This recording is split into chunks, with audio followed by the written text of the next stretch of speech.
Hey guys, in this video I'm going to show you how to track PA card after Ecopr.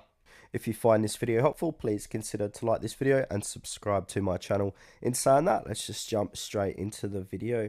Okay, so what we first need to do is wait for processing time. So after you submit your PR card application online via the Ecopr, which is short for Express Client Online Application for Permanent Resident Card, it typically takes several weeks for IRCC to process it. So processing times can vary. So keep an eye out on the official IRCC website for the most current estimates.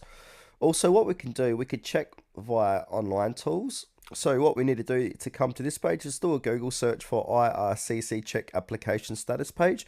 Then click on the first link from canada.ca, and it says how to check your application status. So you just simply click onto that link. And then from here, go ahead and click on the drop down menu. It says, what did you apply for?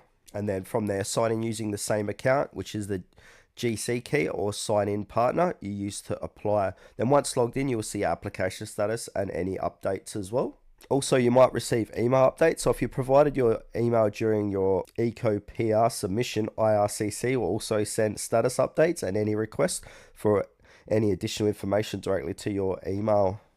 Now, if the online status has an update after the usual processing time, or if you have urgent questions, you can also call the IRCC Client Support Center at this number here from within Canada. And now, once approved, your PA card will be mailed to you using the address you provided. Make sure your mailing address is correct and up to date to avoid any potential delays.